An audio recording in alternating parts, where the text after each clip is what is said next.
দ্বিতীয় ধাপে 156 উপজেলায় ভোট গ্রহণ শুরু। একটানা চলবে বিকেল 4টা পর্যন্ত। নির্বাচন সুষ্ঠু করতে সতর্ক আইন শৃঙ্খলা বাহিনী। দুর্নীতির অভিযোগে সাবেক সেনাপ্রধান আজিজের উপর মার্কিন নিষেধাজ্ঞা, দেশটিতে যেতে পারবেন না পরিবারের সদস্যরাও। ঢাকার বাইরেও দখল সাম্রাজ্য করে তুলেছেন হাজী সেলিম। ব্যাংক ঋণ নিয়েছেন কয়েকশো কোটি টাকা, আতঙ্কে ভুক্তভোগীরা। ভূমধ্যসাগর থেকে 35 বাংলাদেশি অভিবাসন প্রত্যাশী উদ্ধার। ইতালির সিসিলি দ্বীপের উদ্দেশ্যে 3 দিন ধরে ভাসছিলেন সাগরে। এবং হেলিকপ্টার বিধ্বস্ত হয়ে প্রেসিডেন্ট সহ 9 জনের মর্মান্তিক মৃত্যুতে ইরানে 5 দিনের জাতীয় শোক। মঙ্গলবার তাবরিজে দাফন।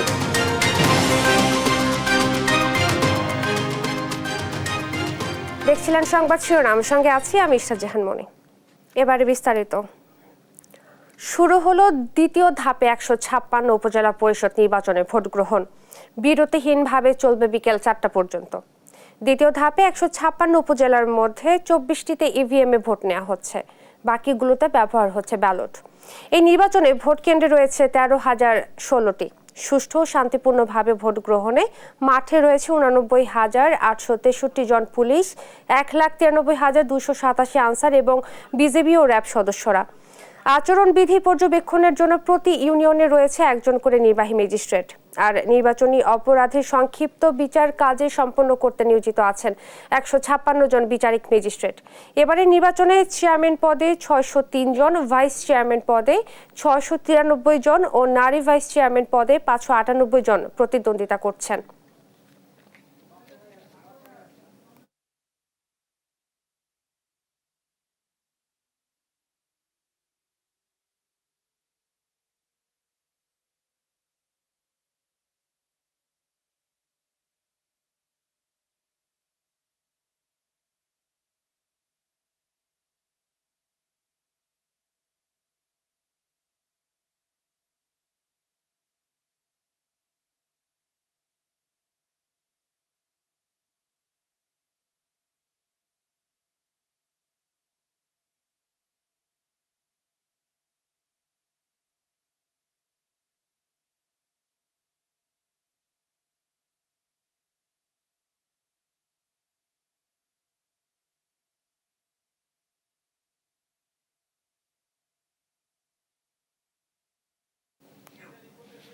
ভোট গ্রহণের খবর জানাতে সাভার থেকে সহকর্মী শাহিনুর রহমান, চট্টগ্রাম থেকে একেএম নাজিম এবং ময়মনসিংহ থেকে সরাসরি যুক্ত হচ্ছেন সহকর্মী ইলিয়াস আহমেদ। শুরুতেই যাচ্ছি সাভারে শাহিনুরের কাছে। শাহিনুর, কেন্দ্রে ভোটার উপস্থিতি কেমন দেখছেন এবং ভোটের সার্বিক চিত্র আমাদেরকে জানাবেন।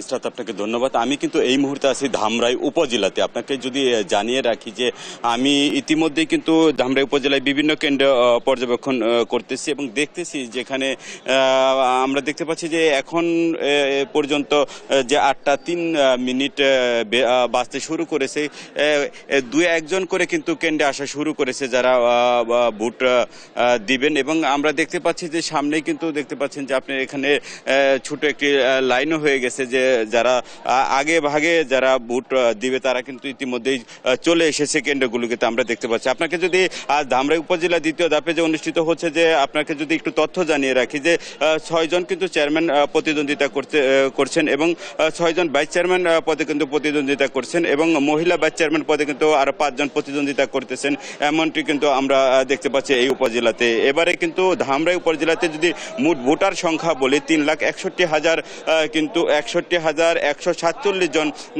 ভোটার কিন্তু ভোট দিবেন এই উপজেলাতে, এমনটি আশা করা যাচ্ছে। এবং সেই সাথে আপনাদেরকে জানাই যে ধামরাই উপজেলায় কিন্তু 148টি কেন্দ্রে কিন্তু একযোগে কিন্তু এই ভোট গ্রহণ চলতেছে, এমনটি কিন্তু আমরা দেখতে পাচ্ছি। এবং সকাল থেকে কিন্তু ভোটার উপস্থিতি একটু কম থাকলেও আশা করা যায় যে বেলা বাড়ার সাথে সাথে এই উপস্থিতি বাড়বে, এমনটি কিন্তু আশা করা যাচ্ছে। এবং সেই সাথে আইন শৃঙ্খলা বাহিনীর যদি নজরদারি কথা বলি, যে আইন শৃঙ্খলা বাহিনীর নজরদারি কিন্তু ছিল চোখে পড়ার মতো। প্রত্যেকটি জায়গায় কিন্তু আইন শৃঙ্খলা বাহিনীর লোকজন কিন্তু আমরা দেখতে পেয়েছি। এবং সেই সাথে আপনাদেরকে জানিয়ে রাখি যে কোথাও কোনো অপ্রীতিকর কোনো ঘটনার খবর এখন পর্যন্ত আমরা কিন্তু পাইনি। এবং সেই সাথে আপনাদেরকে জানিয়ে রাখি যে বিভিন্ন সড়ক এবং মহাসড়কের আশেপাশে কিন্তু একটা উৎসব ভাব কিন্তু বিরাজ করছে এবং আমরা দেখতে পাচ্ছি যে এবং বিভিন্ন মুড়ে এবং পাড়ার মুড়গুলোতে কিন্তু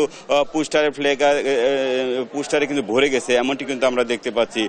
এই ছিল ধামরাই উপজেলা নির্বাচনের সম্ভাগ প্রাথমিক বিদ্যালয় কেন্দ্র থেকে। আমরা চলে যাব একই খবর নিয়ে চট্টগ্রামে নাদিমের কাছে। নাদিম। জি, আপনি যেমনটা বলছেন, আসলে চট্টগ্রামের যে 4টি উপজেলা রয়েছে সেই উপজেলায় উপজেলা পরিষদ নির্বাচন চলছে। তবে একটি বিষয় হচ্ছে যে চট্টগ্রামের 4টি উপজেলার মধ্যে নির্বাচন হলেও একটি চট্টগ্রামের রাউজান উপজেলা নির্বাচন হচ্ছে না, কারণ রাউজান উপজেলা যতগুলো প্রার্থী রয়েছেন, উপজেলা চেয়ারম্যান, ভাইস চেয়ারম্যান, মহিলা আসছেন, সবগুলা পদে আসলে বিনা প্রতিদ্বন্দ্বিতায় নির্বাচিত হয়েছে। পাশাপাশি শুধু চট্টগ্রামের হাটহাজারী, ফটিকছড়ি এবং রাঙ্গুনিয়া উপজেলা নির্বাচন চলছে। আমরা এখন রয়েছি হাটহাজারী উপজেলার পৌরসভার 1 নম্বর ওয়ার্ডের একটি সরকারি পশ্চিম তেরাও সন্ধিপাটি বিদ্যালয় কেন্দ্রে। এখানে ভোট গ্রহণ শুরু হয়েছে, তবে এখন পর্যন্ত কেন্দ্রে কোনো ধরনের ভোটার উপস্থিতি আমাদের চোখে পড়েনি। তবে কেন্দ্রে আইন শৃঙ্খলা রক্ষায় নিয়োজিত রয়েছেন পুলিশ, আনসার সদস্যরা এবং প্রতিটা কেন্দ্রে একজন করে নির্বাহী ম্যাজিস্ট্রেট মোতায়েন করা হয়েছে বলে আমরা জেনেছি। এদিকে পাশাপাশি আইন শৃঙ্খলা বাহিনীর সাথে পুলিশ, র্যাবের সমন্বয়ে মোবাইল ফোর্স গঠন করা হয়েছে। আমরা যে কেন্দ্রটিতে এসেছি, এই কেন্দ্রটিতে প্রতিটি প্রার্থীর আসলে পোলিং এজেন্ট যারা রয়েছেন তারা আসলে এসেছেন। এখন পর্যন্ত কোনো ধরনের ভোটার আমরা উপস্থিতি দেখিনি, কারণ এখানে যিনি প্রিজাইডিং অফিসার আছেন উনি যেমনটা বলছেন যে আসলে সকাল যেহেতু 8টা থেকে ভোট গ্রহণ শুরু হয়েছে, বেলা বাড়ার সঙ্গে সঙ্গে হয়তো ভোটার উপস্থিতি বাড়তে পারে, কারণ এখন যেহেতু সকালবেলা আমরা এসে দেখেছি যে পুরো কেন্দ্র আসলে ফাঁকা রয়েছে। এই কেন্দ্র ফাঁকা থাকার কারণে আসলে শুরু থেকেই অলস সময় পাস করছেন পোলিং অভিযান এবং বিভিন্ন প্রার্থীর এজেন্টরা।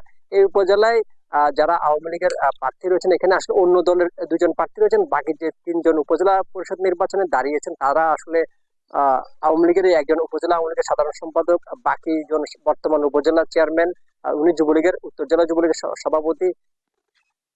পাশাপাশি আরেকজন যিনি রয়েছেন উনি উত্তর জেলা আওয়ামী লীগের সাবেক যুগ্ম সাধারণ সম্পাদক। আসলে এই সব মিলিয়ে বলা যায় এখানকার যারা ভোটাররা রয়েছেন তাদের মাঝে একটু উৎসাহ কাজ করছেন, কারণ দীর্ঘদিন পরে তারা ভোট দিতে পেরেছেন। এই ছিল আমার কাছে থাকা কেন্দ্রের সর্বশেষ। আমরা এখন চলে যাবো ময়মনসিংহ, আমাদের ইলিয়াসের কাছে, সহকর্মী ইলিয়াসের কাছে চলে যাবো।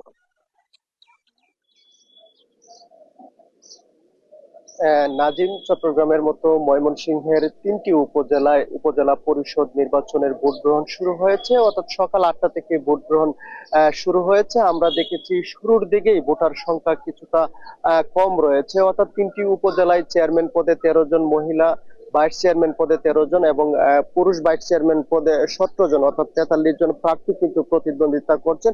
এই 3টি উপজেলায় মোট ভোট কেন্দ্র রয়েছে 316টি ভোট কেন্দ্র রয়েছে এবং এই 316টি ভোট কেন্দ্রে কিন্তু একেবারেই পর্যাপ্ত নিরাপত্তার মধ্য দিয়ে আজকে সকাল 8টা থেকে ভোট গ্রহণ শুরু হয়েছে এবং বিরতিহীনভাবে ভোট গ্রহণ চলবে বিকেল 4টা পর্যন্ত, অর্থাৎ ব্যালটের মাধ্যমে কিন্তু এই 3টি উপজেলায় ভোট গ্রহণ হচ্ছে। এবং আমরা লক্ষ্য করেছি বিগত সময়ে প্রার্থীরা প্রত্যাশা করেছেন যে সুষ্ঠু, নিরপেক্ষ এবং অবাধ নির্বাচনের মধ্য দিয়ে তাদের যে কাঙ্ক্ষিত জয় সেটি কিন্তু তারা পাবেন, সেই বিষয়টি বলছিলেন। আমরা নির্বাচন নিয়ে আইন শৃঙ্খলা বাহিনীর সঙ্গেও কথা বলেছিলাম, তারা বলছেন যে প্রত্যেকটি কেন্দ্রে আনসার পুলিশ সদস্যের পাশাপাশি অন্যান্য যে আইন শৃঙ্খলা বাহিনী তারা কিন্তু তৎপর রয়েছেন, অর্থাৎ নির্বাচনকে অবাধ, নিরপেক্ষ এবং সুষ্ঠু করতে তারা তাদের সাধ্য অনুযায়ী কাজ করে যাচ্ছেন। এছাড়াও আমরা লক্ষ্য করেছি র্যাব এবং বিজিবি স্ট্রাইকিং ফোর্স হিসেবে রয়েছেন। এছাড়াও প্রত্যেকটি ইউনিয়নে কিন্তু একজন করে নির্বাহী ম্যাজিস্ট্রেট দায়িত্বে রয়েছেন, অর্থাৎ নিরাপত্তার চাদরে কিন্তু দেখে দেওয়া হয়েছে প্রত্যেকটি কেন্দ্র এবং কেন্দ্রের বাহিরের যে অবস্থা সেই অবস্থাও কিন্তু একেবারেই নিরাপত্তার চাদরে ডেকে দেওয়া হয়েছে এবং চলাচলও কিন্তু সীমিত পরিসরে করা হচ্ছে। অর্থাৎ সকাল থেকেই আমরা লক্ষ্য করেছি কেন্দ্রে কেন্দ্রে কিন্তু ভোটারদের যে উপস্থিতি সেই উপস্থিতি কিছুটা কম। অর্থাৎ আমি এখন রয়েছি ময়মনসিংহ সদর উপজেলার লেতুম মন্ডল উচ্চ বিদ্যালয়ে একটি কেন্দ্রে রয়েছে। এই কেন্দ্রে আমরা দেখেছি সকাল থেকে এখন পর্যন্ত 5 জন ভোটার কিন্তু তাদের ভোটাধিকার প্রয়োগ করেছেন এবং ভোটাররা কিন্তু একেবারেই উৎসাহ প্রকাশ করে করেছেন এবং তারা বলছেন যে তারা তাদের পছন্দের প্রার্থীকে নির্বাচিত করার লক্ষ্যে তারা ভোট প্রদান করেছেন এবং তারা সুন্দরভাবে এসে ভোট দিয়েছেন সেই বিষয়টি কিন্তু তারা বলছিলেন এবং তারা বলছেন যে একেবারেই নির্বাচন সুষ্ঠু হবে এবং সেই প্রত্যাশা কিন্তু তারা রাখছেন এবং দুই একজন করে ভোটার কিন্তু কেন্দ্রে আসছেন এবং তারা তাদের ভোটাধিকার প্রয়োগ করছেন এবং আমরা নির্বাচন সংশ্লিষ্ট যারা রয়েছেন তারা তাদের সঙ্গে কথা বলেছিলাম। তারা বলছেন যে বেলা বাড়ার সঙ্গে সঙ্গে হয়তো ভোটার উপস্থিতি বাড়বে, যেহেতু দলীয় প্রতীক নেই। এইখানে কিন্তু আওয়ামী লীগ বিএনপির পাশাপাশি সাধারণ মানুষও কিন্তু কেন্দ্রে আসছেন এবং ভোটাধিকার প্রয়োগ করছেন, সেই বিষয়টি আমরা লক্ষ্য করেছি এবং তারা বলছেন যে বেলা বাড়ার সঙ্গে সঙ্গে কিন্তু ভোটার উপস্থিতি বাড়তে পারে এবং আপনাকে একটু দেখাতে চাই কেন্দ্রের চতুর্দিকে কিন্তু আইন শৃঙ্খলা বাহিনী তারা কিন্তু তৎপর রয়েছেন এবং যারা এক দুজন করে ভোটার আসছেন তাদেরকে কিন্তু জিজ্ঞাসা করছেন এবং তাদের যে কক্ষ সেই কক্ষে কিন্তু তাদেরকে নিয়ে যাচ্ছেন এবং সেখানে ভোট দিতে তাদেরকে কিন্তু তারা সহযোগিতা করছেন এবং আমরা দেখেছি যে ভোটারদের পাশাপাশি সাধারণ মানুষের মধ্যে যে নির্বাচনকে ঘিরে উচ্ছ্বাস সেটি কিন্তু বাহিরে লক্ষ্য করা গেছে এবং বিশেষ করে এই উপজেলা পরিষদ নির্বাচনকে ঘিরে যেহেতু দলীয় প্রতীক নাই সর্বত্রই কিন্তু অনেকটাই উৎসবের আমেজ, যদিও এখন পর্যন্ত ভোটার উপস্থিতি কিছুটা কম।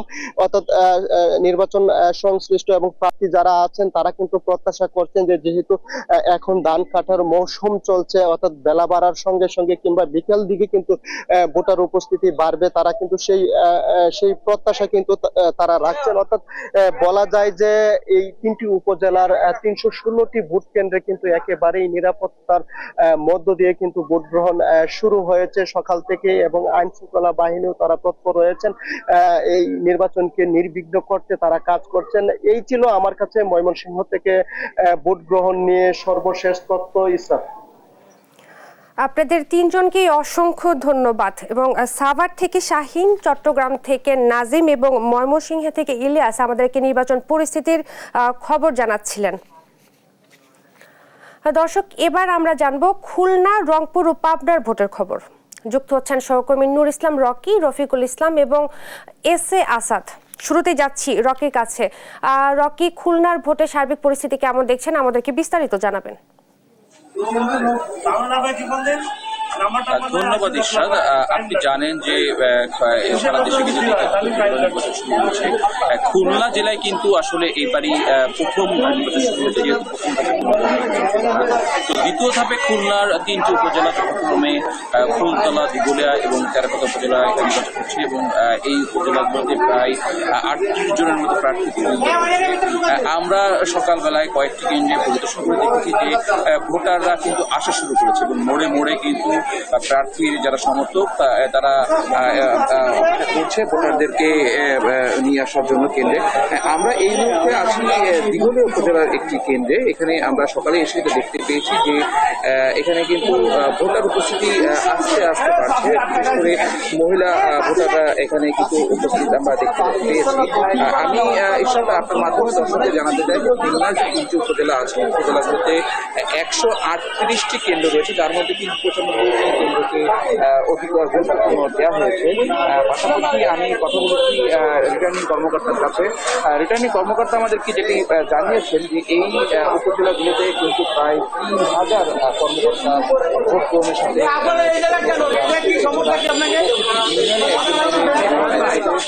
উপজেলায় একজন চিফ জুডিশিয়াল ম্যাজিস্ট্রেট এবং প্রতি কেন্দ্রে 18 থেকে 20 জন পুলিশ ও আনসার সদস্য আছে।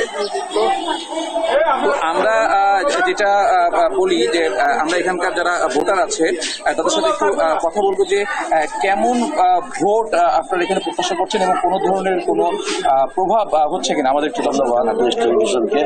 আসলে আমরা আজকে যে ভোটের উৎসবে অনেকেই ভোটাররা আসছে বা পরিবেশ এত সুন্দর এবং এত প্রশাসনের সার্বিক আমরা তৎপরতা দেখি, তাতে সবাই সন্তুষ্ট এবং উৎসবমুখী নির্বাচনে সবাই অংশগ্রহণ করছে আর সবাই আসছে। অনেক দেখতেছে আমাদের মহিলা ভোটার সংখ্যা বেশি, তারা আগেভাগেই ঢুকছে ভোট দিতে।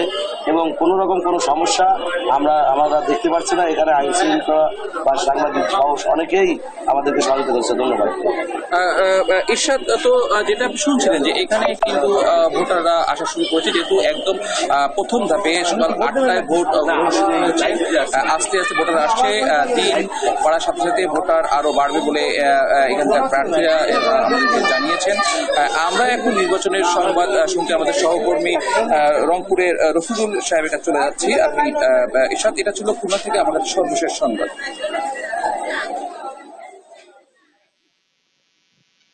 রকি, আপনাকে ধন্যবাদ। আপনি জানেন যে সকাল 8টা থেকে কড়া নিরাপত্তার মধ্য দিয়ে রংপুর বিভাগের যে 21টি উপজেলা, সেই 21টি উপজেলা ভোট গ্রহণ শুরু হয়েছে।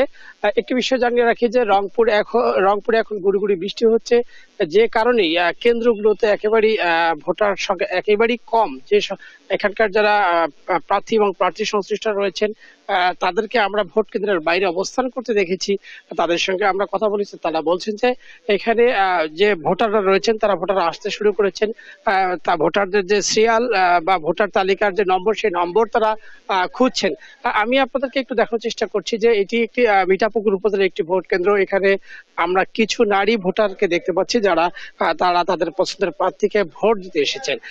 যেহেতু এই এলাকাটি কর্মজীবী এলাকা, এখন ধান কাটামারে মৌসুম চলছে, যে কারণে কিন্তু সকালবেলাটা একেবারে সকাল 8টা থেকে ভোট গ্রহণ শুরু হয়েছে। এই কারণে কিন্তু একটু ভোটারদের উপস্থিতি একটু কম আমরা দেখছি। তার তবু কিছু নারী ভোটার এসছেন, তারা ভোটারদের আসছেন, তারা তাদের প্রয়োগ করছেন। আমি রংপুর বিভাগের যে আমার অন্যান্য সহকর্মীরা রয়েছে, আমি তাদের সঙ্গে কথা বলেছি যে ভোট গ্রহণ শুরু হয়েছে। এখন পর্যন্ত এই 21 উপজেলার যে ভোট গ্রহণ হচ্ছে, কোথাও কোনো অপ্রীতিকর ঘটনার যে খবর সেটি হয়নি। উৎসবমুখর পরিবেশে অনেকটা ভোট গ্রহণ চলছে। আমি আরেকটা বিষয় জানিয়ে রাখি যে রংপুরের যে দুটি উপজেলা ভোট গ্রহণ চলছে, সেই রংপুরের আইন শৃঙ্খলা পরিস্থিতি অত্যন্ত এখন পর্যন্ত ভালো। কড়া নিরাপত্তার ব্যবস্থা রাখা হয়েছে। র্যাব, পুলিশের পাশাপাশি অস্ত্রধারী আনসার সদস্যরা রয়েছেন, তারা কেন্দ্রে কেন্দ্রে রয়েছেন, এবং পুলিশ এবং নির্বাহী ম্যাজিস্ট্রেট যারা আছেন তারাও ভ্রাম্যমাণভাবে চলাফেরা করছেন। একই সঙ্গে এই যে 21টি উপজেলা রয়েছে, এই 21 উপজেলায় বিজিবি 129 প্লাটুন বিজিবি মোতায়েন করা হয়েছে। এখানকার যারা নির্বাচনের সঙ্গে সংশ্লিষ্ট রয়েছেন তারাও আশা করছেন যে যেহেতু এখন কেবল সকাল 8টা, এই বেলা বাড়ার সঙ্গে সঙ্গে হয়তো ভোটারদের সংখ্যাও বাড়বে, এমনটা এখানকার ভোট সংশ্লিষ্টরা যারা আছেন তাদের সঙ্গে কথা বলছেন। দর্শক, আমরা রংপুর থেকে এখন আমরা যেতে চাই পাবনার আসাদুজ্জামান আসাদের কাছে। সেখান থেকে আমরা নির্বাচনের সর্বশেষ খবর আসাদের কাছ থেকে জানবো। আসাদ। ধন্যবাদ সহকর্মী রফিক। আপনি যেমনটি আসলে রংপুরের চিত্র তুলে ধরছিলেন, পাবনার ক্ষেত্রেও একই অবস্থা। পাবনায় আপনার সকাল 8টা থেকে ভোট গ্রহণ শুরু হওয়ার কথা থাকলেও আমি এখন দাঁড়িয়ে আছি পাবনার চাটমোহর উপজেলার ভাদ্রা সরকারি প্রাথমিক বিদ্যালয় ভোট কেন্দ্রে। এই ভোট কেন্দ্রে এখন 8টা 17 বাজে। এখানে এখন পর্যন্ত কোনো ভোট গ্রহণ শুরু হয় নাই। তাদের এই ইভিএম এ ভোট গ্রহণ অনুষ্ঠিত হওয়ার কারণে যান্ত্রিক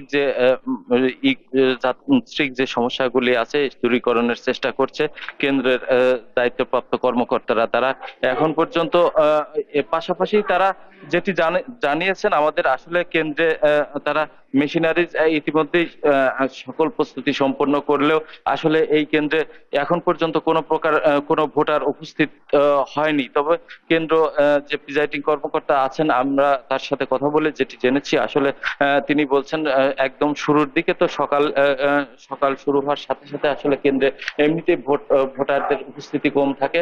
পাশাপাশি আসলে বেলা বাড়ার সাথে সাথে ভোটার উপস্থিতি একটু বাড়বে বলে এমনটি জানিয়েছেন। পাশাপাশি আমি যে আরেকটু যোগ করে রাখতে চাই, সেটি হলো পাবনার আজকে 3টি উপজেলায় ভোট গ্রহণ অনুষ্ঠিত হচ্ছে। তার মধ্যে পাবনার চাটমোহর, ফরিদপুর এবং ভাঙ্গুড়া উপজেলা, এই 3 উপজেলার মধ্যে আসলে আমি এখন বর্তমান দাঁড়িয়ে আছি পাবনার চাটমোহর উপজেলায়। এই উপজেলায় 2 জন উপজেলা প্রার্থী রয়েছে। মোট ভোটার সংখ্যা 2,42,000 এরকম মোট ভোটার সংখ্যা আজ এই ভোট প্রদান করবেন। তো এই ছিল আমার কাছে ইস্টার সর্বশেষ নির্বাচনী তথ্য। আমরা পরবর্তীতে নির্বাচনের খবরাখবর আবার পরবর্তী সংবাদের মাধ্যমে আপনার মাধ্যমে জানিয়ে দেব।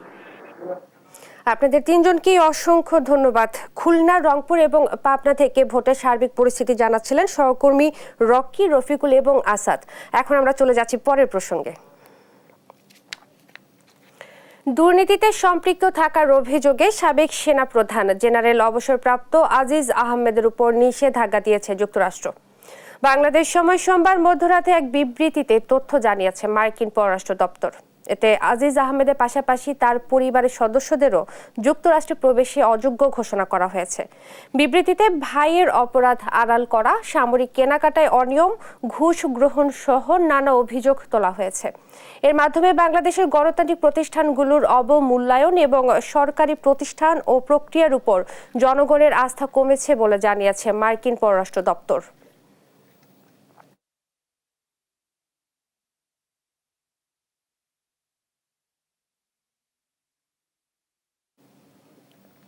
শুধু ঢাকা নয়, ঢাকার বাইরেও দখল সাম্রাজ্য করে তুলেছেন সাবেক সংসদ সদস্য হাজী সেলিম। এতিমদের জায়গা থেকে শুরু করে সরকারি প্রতিষ্ঠানের জায়গা কোনোটাই বাদ রাখেননি পুরান ঢাকার এই অঘোষিত সম্রাট।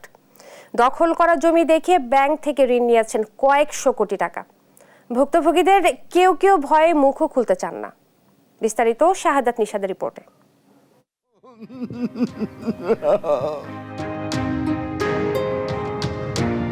কয়েক বছর ধরে পানিবন্দী ষাটোর্ধ্বকারী সাখাওয়াত হোসেন পরিবার নিয়ে অনেকটা বন্ধে জীবন। তার এমন করুণ দশায় হাত রয়েছে ঢাকার প্রভাবশালী সাবেক সংসদ সদস্য হাজী সেলিমের।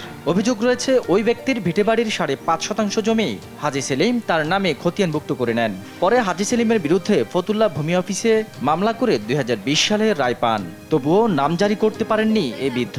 জায়গা দখলের পাইতারায় তাকে হয়রানি করা হয় মামলা দিয়ে। নিজের জমি ফিরে পাওয়া তো দূরের কথা, পরিবার নিয়ে এখন আতঙ্কে তিনি।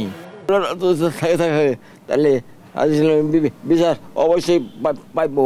পানি বন্দি করে রাখছে আমাগো, এই কোনো দিকে যাইতে পারি না, এই রাস্তা নাই, আমাগো রাস্তা পর্যন্ত বন্ধ। আমাগো দখলের চিত্র এখানেই শেষ নয়। ঢাকা চট্টগ্রাম মহাসড়কের সোনারগাঁওয়ের মেঘনা এলাকায় সড়কের পাশে থাকা সড়ক জনপদ বিভাগের জায়গা দখলে নিয়ে সাইনবোর্ড ঝুলিয়েছেন হাজী সেলিম।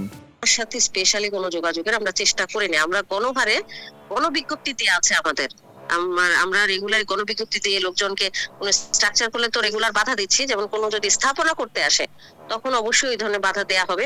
এর আগে ২০২০ সালের ২ নভেম্বর সোনারগাঁওয়ের মেঘনা এলাকায় হাজী সেলিমের মালিকানাধীন প্রতিষ্ঠানের বেশ কয়েকটি স্থাপনা উচ্ছেদ করে জেলা প্রশাসন। সে সময় তার দখলে থাকা সরকারি ১৪ বিঘা সম্পত্তি দখলমুক্ত করা হয়। হাজী সেলিমের সবচেয়ে বেশি দখল বাণিজ্যের চিত্র পুরান ঢাকায়। মানুষের পারিবারিক জায়গা দখল করে তার প্রতিষ্ঠান দিয়ে ভবন তুলছেন এমন ঘটনা অনেক। তেমনি এক ভুক্তভোগী লালবাগের বাসিন্দা ফারজানা হক।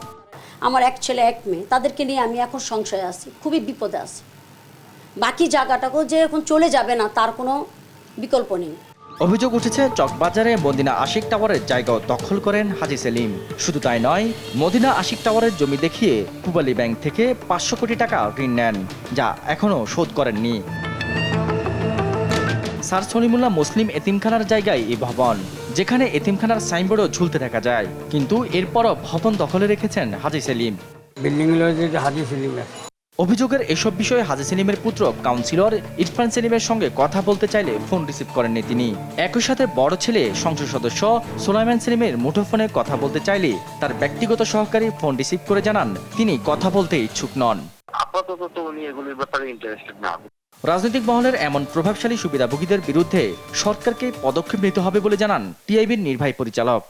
এটা নিয়ন্ত্রণের দায়িত্ব যাদের উপরে, তারা কিন্তু এদের দ্বারা প্রভাবিত, যার ফলে যাদেরকে জবাবদিহিতার আওতায় আনা প্রয়োজন বা অপরিহার্য, তাদেরকে সেটা থেকে জবাবদিহিতায় আনা সম্ভব হচ্ছে না। তার কারণ হচ্ছে যারা নিয়ন্ত্রণ করার কথা তারাই কিন্তু সুবিধাভোগী। এসব বিষয়ে দুদকের তৎপরতাও জরুরি বলে মনে করেন ডক্টর ইফতেখারুজ্জামান। শাহাদাত নিশাদ, দেশ টিভি, ঢাকা। ভূমধ্যসাগরে মাল্টা ও ইতালির মধ্যকার জলসীমা থেকে উদ্ধার করা হয়েছে ৩৫ বাংলাদেশি অভিবাসন প্রত্যাশীকে। স্থানীয় সময় সোমবার ভোরে তাদের ভূমধ্যসাগরে ঢেউয়ের মধ্যে নৌকায় ভাসতে দেখা যায়।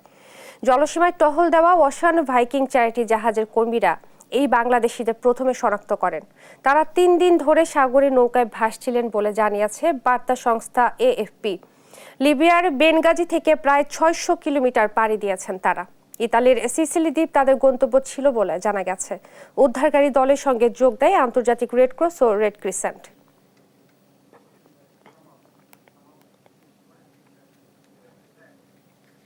সংবাদ সকালে আরো থাকছে। ঈদ সামনে রেখে গবাদি পশু পরিচর্যায় ব্যস্ত ঝালকাঠির খামারিরা। প্রস্তুত 31,000 গরু। লোকসান এড়াতে আমদানি বন্ধের দাবি।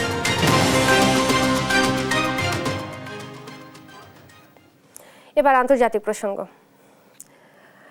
ইরানের প্রেসিডেন্ট ইব্রাহিম রাইসি ও পররাষ্ট্রমন্ত্রী হোসেইন আমির আবদুল্লাহিয়ান সহ 9 জনের মৃত্যুতে দেশ জুড়ে পালিত হচ্ছে শোক। মঙ্গলবার স্থানীয় সময় সকাল 9:30টায় তারবিজে রাইসি সহ হেলিকপ্টার দুর্ঘটনায় নিহতদের শ্রদ্ধা জানানো হবে। এতে অংশ নিতে ইরানের বিভিন্ন প্রান্ত থেকে জড়ো হচ্ছেন হাজার হাজার মানুষ। এদিকে রাইসির মৃত্যুতে শোক প্রকাশ করেছে পশ্চিমা বিভিন্ন দেশ। রাইসির স্মরণে 1 মিনিট নীরবতা পালন করেছে জাতিসংঘের নিরাপত্তা পরিষদ। অন্যদিকে এ দুর্ঘটনার সঠিক কারণ জানতে এরই মধ্যে তদন্ত শুরু হয়েছে বলে জানিয়েছে ইরানের রাষ্ট্রীয় সংবাদ মাধ্যম। অন্যয় কর্মকারী রিপোর্ট। দুর্গম পাহাড়ি এলাকার ধ্বংসস্তূপের ভেতর থেকে তুলে আনা হচ্ছে ইরানের প্রেসিডেন্ট ইব্রাহিম রাইসি, পররাষ্ট্রমন্ত্রী আমির আবদুল্লাহিয়ান সহ হেলিকপ্টার দুর্ঘটনায় নিহত সব আরোহীর মরদেহ। আর এর মধ্য দিয়ে সমাপ্তি ঘোষণা করা হয় রুদ্ধশ্বাস এক অভিযানের। পৃথিবী সাক্ষী হয় ইতিহাসের অন্যতম এক ট্র্যাজেডির। এর আগে ইরানের পূর্ব আজারবাইজান প্রদেশে হেলিকপ্টার বিধ্বস্তের ঘটনায় প্রেসিডেন্ট রাইসি সহ 9 আরোহীর সন্ধানে সোমবার সর্বশক্তি দিয়ে অভিযানে নামে উদ্ধারকারী দল। বিধ্বস্ত হেলিকপ্টারের সন্ধান মেলে সেখানকার দুর্গম পাহাড়ি এলাকায়। রেড ক্রিসেন্টের ধারণকৃত ছবিতে দেখা যায় পুড়ে ছাই হয়ে গেছে দুর্ঘটনা কবলিত হেলিকপ্টারটি। ছড়িয়ে ছিটিয়ে আছে ধ্বংসস্তূপ। এদিকে রাইসির মৃত্যুতে রাজনৈতিক সংকট এড়াতে এরই মধ্যে অন্তর্বর্তীকালীন প্রেসিডেন্ট হিসেবে নিয়োগ দেয়া হয়েছে বর্তমান ভাইস প্রেসিডেন্ট মোহাম্মদ মোকবারকে। আর ভারপ্রাপ্ত পররাষ্ট্রমন্ত্রীর দায়িত্ব পেয়েছেন আলী বাঘেরি কানি। সেই সঙ্গে আগামী 50 দিনের মধ্যে জাতীয় নির্বাচন আয়োজনের ঘোষণাও দেন দেশটির সর্বোচ্চ ধর্মীয় নেতা আয়াতুল্লাহ আলী খামেনি। এদিকে ভারপ্রাপ্ত প্রেসিডেন্টের দায়িত্ব নিয়েই মন্ত্রিসভার সদস্যদের নিয়ে জরুরি বৈঠক করেছেন মোহাম্মদ মোকবার। এ সময় জাতির এমন ক্রান্তি লগ্নে ধৈর্য ধারণের আহ্বানের পাশাপাশি দুর্ঘটনায় নিহতদের প্রতি গভীর শোক জানান ভারপ্রাপ্ত প্রেসিডেন্ট। এটি আমাদের সবার জন্য অত্যন্ত দুঃখজনক ও মর্মান্তিক একটি ঘটনা। তবে জনগণের স্বার্থে আমাদের কোনো কাজে যেন ব্যাঘাত না ঘটে সেদিকে লক্ষ্য রাখতে হবে। সবার সম্মিলিত প্রচেষ্টায় দেশকে এগিয়ে নিয়ে যেতে হবে। মর্মান্তিক এই ঘটনা যাতে সরকার পরিচালনায় আমাদেরকে প্রভাবিত করতে না পারে তা নিশ্চিত করতে হবে। এদিকে ইরানের প্রেসিডেন্ট ইব্রাহিম রাইসির দাফন মঙ্গলবার তাবরিজে অনুষ্ঠিত হবে বলে জানিয়েছে দেশটির সংবাদ মাধ্যম। প্রেসিডেন্টের পাশাপাশি দুর্ঘটনায় নিহত তার অন্যান্য সফর সঙ্গীর দাফনও সেখানে হবে বলে জানা গেছে। তার আগে মরদেহগুলো তাবরিজের ফরেনসিক বিভাগে রাখা হবে। এরই মধ্যে দেশটিতে 5 দিনের জাতীয় শোক ঘোষণা করেছেন ইরানের সর্বোচ্চ ধর্মীয় নেতা। এর আগে রোববার ইরানের পূর্ব আজারবাইজান প্রদেশের জোলফা এলাকার কাছে দুর্ঘটনাটি ঘটে। সেখানে একটি বাঁধ উদ্বোধন করতে যান ইরানের প্রেসিডেন্ট ইব্রাহিম রাইসি সহ আরো বেশ কয়েকজন শীর্ষ নেতা। সেখান থেকেই হেলিকপ্টার যোগে তাবরিজে ফেরার পথে জোলাফ এলাকার কাছে প্রেসিডেন্টকে বহনকারী হেলিকপ্টারটি বিধ্বস্ত হয়। অন্যয় কর্মকার, নিউজ ডেস্ক, দেশ টিভি। ক্যান্টন ফেয়ার বিশ্বের বিভিন্ন দেশের ব্যবসায়ীদের টানতে প্রতি বছর এ মেলার আয়োজন করে চীন। বছরে 3 ধাপে অনুষ্ঠিত এ মেলায় কৃষক থেকে কর্পোরেট কোম্পানির মালিক সবার প্রয়োজনীয় পণ্যের সমাহার ঘটে কুয়াংচৌ শহরে। ইউরোপ ও এশিয়া সহ মধ্যপ্রাচ্যের ক্রেতারা ছুটে আসেন 12 লাখ স্কয়ার মিটারের এ প্রদর্শনীতে। মেলা ঘুরে এসে বিস্তারিত জানাচ্ছেন মহিউদ্দিন আহমেদ। নিজেদের উৎপাদিত পণ্য বিশ্ববাজারে ছড়িয়ে দিতে 2015 সাল থেকে শুরু হয় ক্যান্টন ফেয়ার। চীনের গুয়াংডং প্রদেশের গুয়াংজু শহরে বিদেশি ব্যবসায়ীদের টার্গেট করে মেলার যাত্রা শুরু হলেও করোনা মহামারীর পর থেকে বিদেশিদের সাথে দেশীয় ব্যবসায়ীরাও মেলায় প্রবেশের সুযোগ পান। পাইকারি পণ্য কেনাবেচার এই মেলায় প্রতিদিন প্রায় 2 লাখ ব্যবসায়ী অংশ নেন। বছরে 3 বার প্রতি ধাপে 6 দিন করে এই মেলা অনুষ্ঠিত হয়। প্রথম ধাপে কৃষি যন্ত্রপাতি, মোবাইল, মেশিনারিজ ও গাড়িসহ নয়া প্রযুক্তির পণ্য তুলে ধরা হয়। দ্বিতীয়বার গৃহস্থলী পণ্য আর তৃতীয় ধাপে খাদ্যপণ্য ও পোশাকের প্রদর্শনী করা হয়। মেলায় ছুটে আসেন মধ্যপ্রাচ্য এবং দক্ষিণ এশিয়ার বিভিন্ন দেশের পাইকারি ব্যবসায়ীরা। Actually, I'm looking for some electronics. প্রকৃতপক্ষে ইলেকট্রনিক পণ্য দেখছি আমি, এছাড়া নতুন ডিজাইনের নতুন পণ্য খুঁজতেছি। And the new design about my field. রান্না এবং বাসাবাড়ির পণ্য কেনার জন্য আসছি আমি। কিছু ইলেকট্রনিক পণ্য দেখেছি। পাইকারি পণ্য ক্রয়ের জন্য বাংলাদেশি ব্যবসায়ীদেরও পছন্দ ক্যান্টন ফেয়ার। এই বিজনেসটা হচ্ছে ফার্নিচারের, তো পাশাপাশি সব আইটেম নিয়ে কাজ করি, যেহেতু ট্রেডিং কোম্পানি। বায়ারের রিকোয়ারমেন্ট যেই প্রোডাক্টের উপরে থাকে ওইগুলো নিয়ে কাজ করি। ইলেকট্রিক, ইলেকট্রনিক্স এবং এগ্রিকালচারটা বেশি এইখানে সবাই ভিজিট করে। এখানে সুবিধাটা হলো সব জিনিস একত্রে পাওয়া যায়। নতুন নতুন কোনো আইটেম আছে কিনা সেটাও আমরা চেক করে এসে দেখি, যদি হয় তাহলে আমরা এখান থেকে নিয়ে যাই। চলতি বছরে মার্চে অনুষ্ঠিত হয় প্রথম ধাপের মেলা। পরবর্তী প্রদর্শনী অনুষ্ঠিত হবে সেপ্টেম্বর মাসে। মহিউদ্দিন আহমেদ, দেশ টিভি, ঢাকা। সংবাদ সকালে আরো থাকছে। প্রথম টি-20তে আজ যুক্তরাষ্ট্রের বিপক্ষে মাঠে নামছে বাংলাদেশ। দ্বিতীয় রাউন্ডে খেলবে টাইগাররা, প্রত্যাশা মাশরাফ।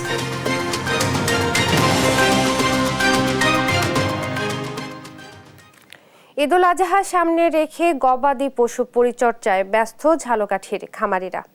জেলায় প্রস্তুত রয়েছে প্রায় 31,500 গরু। পশু খাদ্যের দাম বৃদ্ধিতে বেড়েছে পশুপালন খরচ। এ অবস্থায় ভারতীয় গরু আমদানি হলে লোকসানের আশঙ্কা করছেন খামারিরা। সহকর্মী আরিফুর রহমানের তথ্যচিত্রে ডেস্ক রিপোর্ট। ঝালকাঠিতে বছর জুড়েই দেশি বিদেশি গরু লালন পালন করা হলেও এর বেশিরভাগই বিক্রি হয় কোরবানিতে। তাই আসন্ন ঈদ ঘিরে রাত দিন বিক্রয়যোগ্য পশুগুলোর নেওয়া হচ্ছে বাড়তি যত্ন। প্রতিদিন খাওয়ানো হচ্ছে খড় ও ঘাসের সাথে দানাদার বিভিন্ন নিরাপদ ও সুষম খাবার। ঝালকাঠির খামারগুলোতে প্রস্তুত করা হচ্ছে দেশি, অস্ট্রেলিয়ান, হলিস্টিন সহ বিভিন্ন জাতের গরু। অনেক খামারে এরই মধ্যে শুরু হয়েছে গরু বিক্রির আগাম কার্যক্রম। তবে এবছর গোখাদ্যের দাম বাড়ায় পশুর ন্যায্য দাম নিয়ে দুশ্চিন্তায় খামারিরা। পাশাপাশি ভালো দাম পেতে দেশের বাজারে ভারতীয় গরু আসা বন্ধে ব্যবস্থা নেয়ার দাবি তাদের। খেরকুটা, তারপর নিজেদের গাছ লাগানো আছে, এইগুলো খাওয়াই, কোনো ক্ষতিকর জিনিস কিছু খাওয়াই না। বর্তমানে যে গোখাদ্যের যে দাম, এই অবস্থা আমাদের গরুগুলো আমরা যে লাভ আশাবাদী তো ছিলাম, হয়তোবা হবে না, হয়তোবা কিছু কম হবে, কিন্তু লাভ হবে ইনশাল্লাহ। ইন্ডিয়া থেকে বা অন্যান্য দেশ থেকে গরু আমদানি বন্ধ রেখে যদি আমাদের দেশীয় খামারিরা উৎপাদন বৃদ্ধি করা যায়, তাহলে আমাদের দেশীয় খামারিরা অনেক ভালো থাকবে এবং ভালো দামে গরু বাজারে বিক্রি করতে পারবে।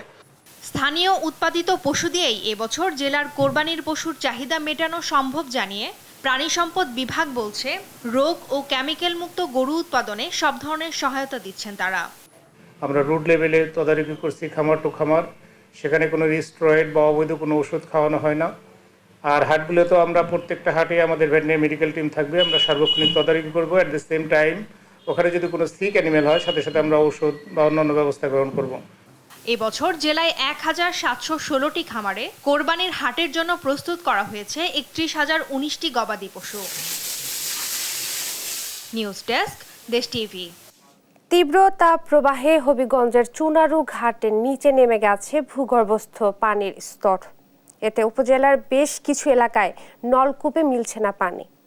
এতে সুপেয় পানি সহ দৈনন্দিন কাজে ব্যবহৃত পানির সংকটে চরম দুর্ভোগে পড়েছেন স্থানীয়রা। সহকর্মী আমির হামজার তথ্য ছবিতে বিস্তারিত জানাচ্ছেন দিবাশ্রী বড়ুয়া।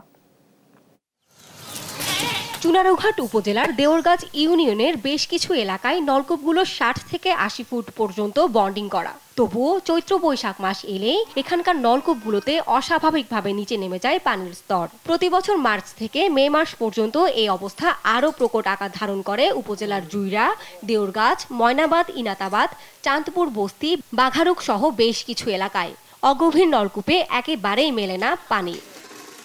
পানি সংকটে স্থানীয়দের ছুটতে হয় পাশের বাড়ি কিংবা প্রাইমারি স্কুলে, যেখানে দীর্ঘ লাইনে দাঁড়িয়ে সংগ্রহ করতে হয় পানি। এতে ভোগান্তি কয়েক গুণ বাড়ে তাদের। আমরা পানির লেগে খুব বেহাল আছি। একটা কল আছে, স্কুল করে এটা না গেলে 1 ঘন্টা 1.5 ঘন্টা হোম একজন সিরিয়ালে ভাই খুব কষ্ট করতেছি আজকাল 5 বছর ধরে পানির বাচ্চা কাচ্চালে কই যেতাম কোনো গোসল করতাম পানি খাইতাম। এই 5 মাস আগে আমরা এখানে কোনো পানি থাকে না, মনে করুন খাওয়ার পানি বন্ধ থাকে না, গোসল করার তো পানি থাকে না। পানি সংকটের কারণ হিসেবে স্থানীয়রা বলছেন দাবদাহের পাশাপাশি হাওরের সেচের পানি তোলায় সৃষ্টি হয়েছে এমন পরিস্থিতিতে সংকট মোকাবিলায় সরকারকে এগিয়ে আসার আহ্বান পরিবেশ কর্মীদের। সমস্যা থেকে উত্তরণের জন্য মাটির উপরিভাগের পানিগুলোকে ধারণ করতে হবে, কারণ আমরা জানি যে মাটির উপরের পানিগুলো মাটির নিচে পানির ভারসাম্যগুলোকে রক্ষা করে। সেই ক্ষেত্রে আমাদের পুকুর, নদী, খাল, জলাশয়গুলোকে ভরাটের পরিবর্তে এবং যেগুলো ভরাট হয়েছে সেগুলোকে খনন করে স্বাভাবিক অবস্থায় রাখতে হবে, তাহলে মাটির নিচের পানির ভারসাম্যটা রক্ষা হবে। পানির সমস্যা সমাধানে এরই মধ্যে 8টি গভীর টিউবওয়েল বরাদ্দ দিয়েছে জনস্বাস্থ্য প্রকৌশল অধিদপ্তর। বরাদ্দ তো আপনার চাহিদা অনুযায়ী আসে না, বরাদ্দ যেভাবে আসে ওইভাবে বিভাজন হয়, বিভাজন হওয়ার পর প্রতি ইউনিয়নে যা পায় তারা হচ্ছে যে সমস্ত এলাকায় যে পানির সমস্যা আমরা ওই সমস্ত এলাকায় রিকমেন্ডেশন করি। উপজেলার 5টি গ্রামের প্রায় 70% নলকূপে পানি সংকট বলে জানা গেছে। নিউজ ডেস্ক, দেশ টিভি। আবারও আন্তর্জাতিক প্রসঙ্গ।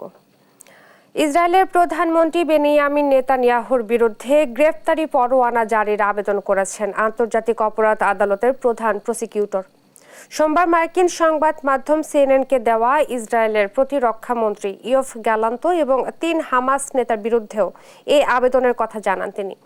এদিকে আইসিসির প্রধান প্রসিকিউটরের এমন মন্তব্যের নিন্দা জানিয়েছেন ইসরায়েলের যুদ্ধকালীন মন্ত্রিসভার সদস্য বেনি গ্যান্টজ।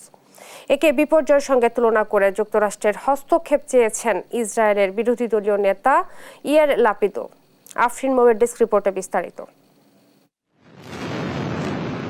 গাজা ইসরায়েলি সংঘাতের 7 মাস পেরিয়ে গেলেও দখলদার বাহিনীর হিংস্র থাবা থেকে রেহাই পাচ্ছেন না নিরীহ ফিলিস্তিনিরা। প্রতিদিন নারী শিশুসহ প্রাণ হারাচ্ছেন বহু মানুষ। শুধু তাই নয়, তীব্র খাদ্য সংকটে মানবেতর জীবনযাপন করছেন উপত্যকার বাসিন্দারা। এমন পরিস্থিতির মধ্যেই গাজায় যুদ্ধ অপরাধ সংগঠন মানবিক ত্রাণ সরবরাহে বাধা দেওয়ার দায়ে ইসরায়েলের প্রধানমন্ত্রী বেনিয়ামিন নেতানিয়াহুর বিরুদ্ধে গ্রেফতারি পরোয়ানা জারির আবেদন জানিয়েছেন আন্তর্জাতিক অপরাধ আদালতের প্রধান প্রসিকিউটর কারিম খান। শুধু নেতানিয়াহুই নয়, ইসরায়েলের প্রতিরক্ষা মন্ত্রী ইয়োভ গ্যালান্ত ছাড়াও হত্যা, জিম্মি, ধর্ষণের অভিযোগে 3 হামাস নেতার বিরুদ্ধেও এ আবেদনের কথা জানান তিনি। সোমবার মার্কিন সংবাদ মাধ্যম সিএনএনকে দেওয়া এক সাক্ষাৎকারে এ কথা জানান এ প্রসিকিউটর। এ বিষয়ে হামাসের পক্ষ থেকে এখনো কোনো মন্তব্য পাওয়া না গেলেও নিন্দার ঝড় উঠেছে ইসরায়েলের রাজনৈতিক অঙ্গনে। এরই মধ্যে তীব্র নিন্দা জানানোর পাশাপাশি ইসরায়েলে তাদের নাগরিকদের রক্ষার জন্য যুদ্ধে নেমেছে বলে দাবি করেন যুদ্ধকালীন মন্ত্রিসভার সদস্য বেনি গ্যান্টজ। অন্যদিকে আন্তর্জাতিক অপরাধ আদালতের প্রসিকিউটরের এমন ঘোষণার তীব্র সমালোচনা করে এতে মার্কিন কংগ্রেসের হস্তক্ষেপ কামনা করেছেন ইসরায়েলের বিরোধী নেতা ইয়াইর লাপিদ। এটি নিঃসন্দেহে একটি রাজনৈতিক বিপর্যয়। 7 অক্টোবর আমাদের সন্তানদের হত্যার পর আমরা বাধ্য হয়ে অভিযান পরিচালনা করছি এবং একটি ন্যায়সঙ্গত যুদ্ধের মধ্যে আছি। এটি পরিষ্কার হওয়া প্রয়োজন যে এমন পরিস্থিতিতে আমরা চুপ থাকতে পারি না। এদিকে বিভিন্ন আন্তর্জাতিক গণমাধ্যম বলছে ইসরায়েলি রাজনৈতিকদের বিরুদ্ধে গ্রেফতারি পরোয়ানা জারি করা হলে এটি হবে কোনো মার্কিন মিত্র দেশের শীর্ষ নেতাদের বিরুদ্ধে আইসিসির নেয়া প্রথম পদক্ষেপ। আফরিন মৌ, নিউজ ডেস্ক, দেশ টিভি।